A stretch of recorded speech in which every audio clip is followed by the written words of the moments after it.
Okay, it's time for American Miscellany.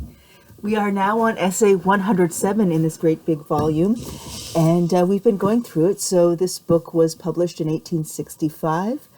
We've just read essay 106, all about England to America, and we're moving on in our travels. We're going to China. We're going to read all about the literature of China here on page 260 of American Miscellany. So let's get into it. Essay number 107, Literature of China. If there is any one thing which more than another elevates the Chinese character, it is their literary institutions. In letters and education, China takes the first rank among heathen nations. There are few countries in which education is so widely diffused as in China, but it fails to produce its due improvement on the mind from the fact that it is pursued for the purpose of obtaining office, literary eminence being the only path to political distinction. Education is consequently rarely bestowed upon females, and few, if any, of the other sex pursue knowledge for its own sake. Chinese names. A child's first name is given when about a month old. This is called the milk name, and is usually some trifling epitaph as the name of a flower for girls, and of some distinguished virtue for boys. This name is dropped when the child grows up. The children associate together till they are about 8 years old, when the boys are sent to school and the girls kept secluded in the house. When a boy enters school, he receives another name called the book name, which is conferred with much ceremony and which he afterward retains. In the family, however, he is often called familiarly by his milk name. Persons engaged in business have what is called a shop name, not putting their own proper names on their stores. This shop name is somewhat analogous to our names for hotels, consisting sometimes of such phrases as mutual advantage, abundant profits, etc. A man's last name is given to him after his death on account of his moral qualities, and is equivalent to the epitaphs on our tombstones. Education of children. Wealthy families prefer to educate their children at home, and sometimes 2 or 3 families will unite and engage the services of a teacher. In such case, the daughters are sometimes instructed, and perhaps 9/10 of all the educated females in China obtain their learning under such circumstances. There is not, said Mr. Williams, as far as I know, a single girls' school in Canton. At the door of the school is a tablet in honor of Confucius, to which the scholars bow as they enter and sometimes offer incense. The masters are as severe as in any country. The first task is to learn the characters.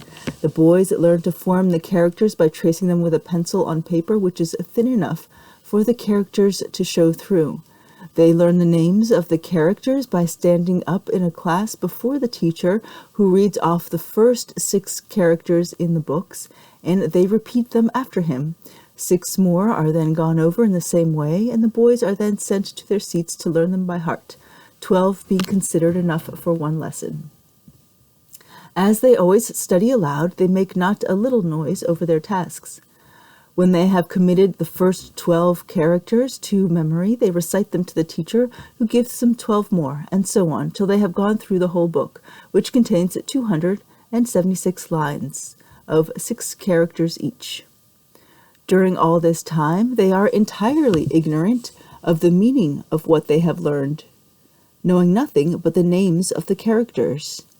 In every school, they always begin with the same book, and when this is finished, they go through a second book, which contains 1,000 characters, after which the teacher gives his pupils some idea of what they have been reading in the first book. In this way, they go through their 9 classics, the whole of which are learned by heart, but neither history, geography, natural philosophy, religion, nor arithmetic is taught in the schools. Literary examinations. These are peculiar to China. They are 4 in number and progressive in degree. The first examination takes place in the town or village, and all persons are eligible as candidates. Those who pass this trial are said to have a name in the village. The second examination is held in the district town before the literary chancellor. All in the district who were successful at the first examination are eligible for the second, and sometimes as many as 30 or 40,000 students are collected on these occasions at Canton. The examination excuse me. Oh, I hate boys. The examination lasts 3 days, and on each day a theme is given on which the candidates are to write an essay. The successful candidates receive the first literary degree. The third examination is held in the provincial town every 3rd year and is open to all the students in the province who have received the first degree. 2 examiners are sent from Pekin, who, with the literary chancellors, form a board of 12 examiners. In the place of examination are several thousand small cells. The competitors give their names, age, lineage, etc., and are carefully searched to see that they have not secreted any copy of the classics about them. They are then furnished with writing materials and shut up separately in small cells for 2 days, during which time they are required to compose essays and poems on given subjects. The same subjects are given to all the candidates, and each is expected to use at least 200 characters in his composition. At Canton, there will sometimes be 7,000 candidates at this examination, of whom only 72 can be successful, the diplomas being limited to that number.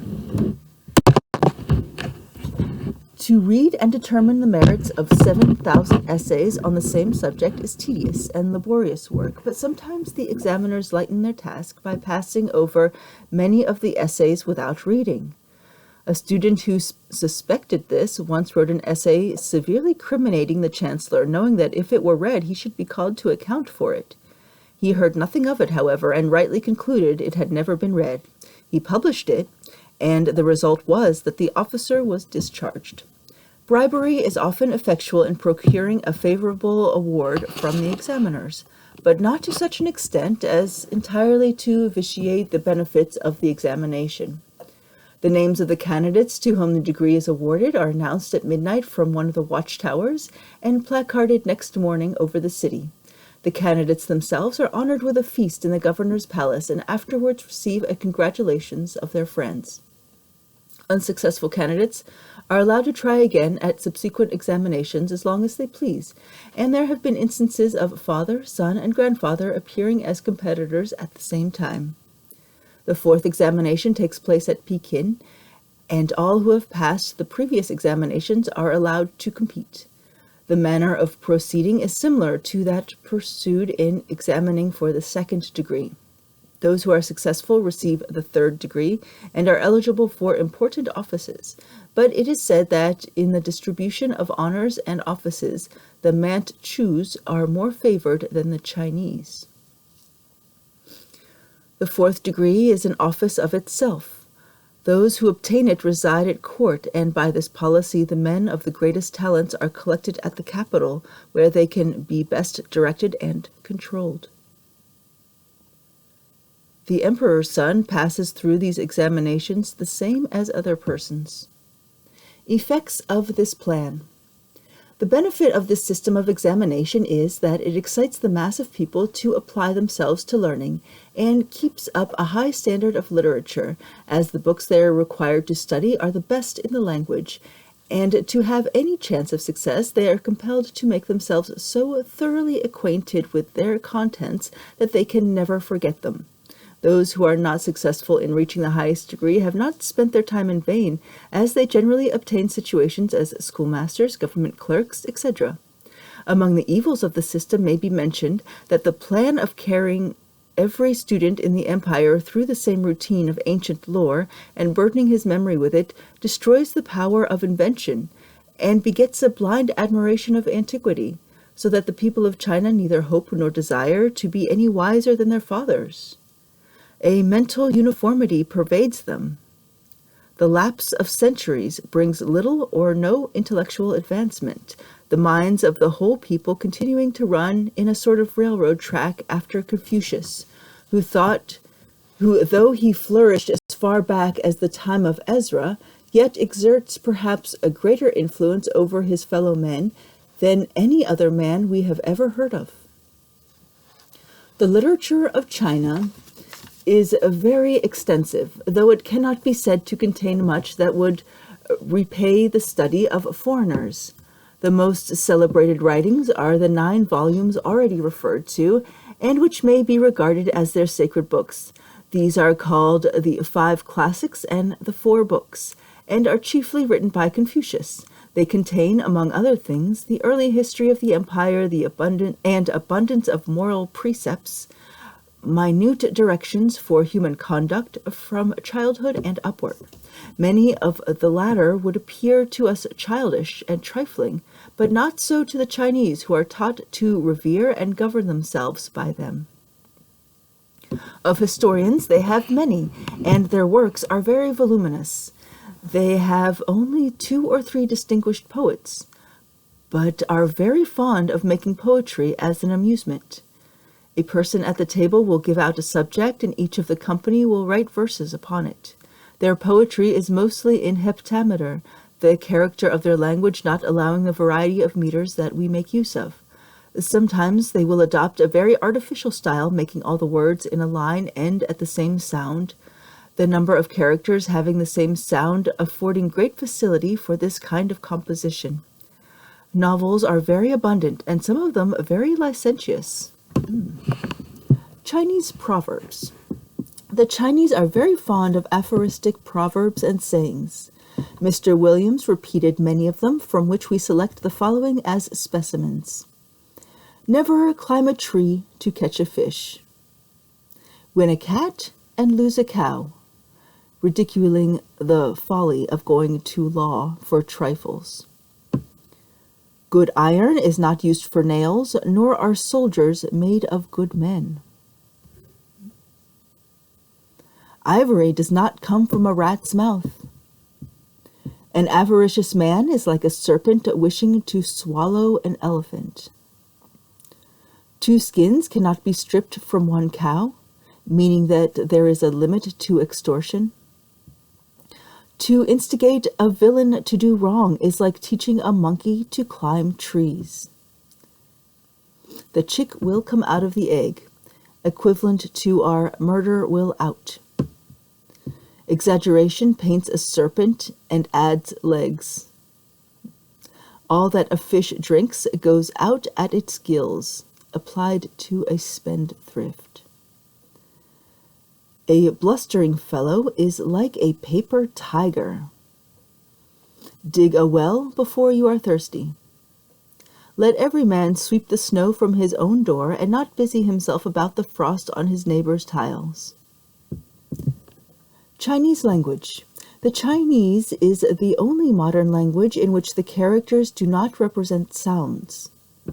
The whole number of characters in their dictionaries is upwards of 40,000, but as many of them are obsolete or duplicates, the actual number is not more than 30,000. They may be arranged under the following classes: imitative symbols, which bear some resemblance to the things they are designed to represent; indicative symbols, in which something in the form of the character indicates the meaning, as a dot under a line signifies beneath; a triangle unity; a stroke drawn through a square signifies the middle, or to divide. Combined symbols, the symbols for fire and surround, when united, signify to roast. An eye with legs under it means to see. A child in the house signifies letters, because learning requires long study in a house. There are also inverted and syllabic symbols, but their number is not large. All the characters in the language may be resolved into 214 radicals. The greatest number of strokes in any one character is 47. The number of characters in actual use is not more than 10,000. Mr. Medhurst says that by a careful collaboration of a historical novel in 20 volumes and of the Chinese version of the scriptures, it appears that the whole amount of characters used in both does not much exceed 3,000 different sorts. There are several dialects in China, but as their written language represents things and not sounds, it may be perfectly intelligible to persons who could not understand one another's speech. In this respect, it resembles our figures or characters to represent numbers, which are as intelligible to a Frenchman or a Spaniard as to us. Yet each, in speaking, would designate the numbers by words which we could not understand. The Japanese, Manchus, and Chinese can understand one another when they write, although their spoken languages are very different. The variety of spoken dialect in China are rather perplexing to travelers who find it necessary to learn the court dialect, which is understood by some persons in all parts of the country. Books. Books in China are very abundant and cheap, but the charge for almanacs, dictionaries, and topographical works is higher than for other books. They are printed from wooden blocks, on each of which a page of the matter has been cut. These blocks will give 3,000 impressions before they are so worn as to require retouching. Their paper is very thin and printed on only one side. The top, bottom, and back of the volume are cut, but in the front the folds are left uncut so that the blank sides of the leaves are not seen. The books are merely stitched. The books are merely stitched through and have no stiff cover or durable binding like ours. Consequently, they do not last long, and very few old books are to be seen. The Chinese begin their books at what we should call the last page, and the lines go down instead of across the page. The Chinese do not write with pens, but with sable pencils. Their escritoire is made of a piece of polished marble, in the ends of which are holes for the cakes of ink and for water. The cake of ink is moistened and rubbed against the marble until it becomes liquid and fit for use. The brush, ink, paper, and marble are designated by a simple word which signifies the four precious things. The Chinese bookseller, as represented in our engraving, has no store, but carries his books about with him. All right, let's take a look at that engraving.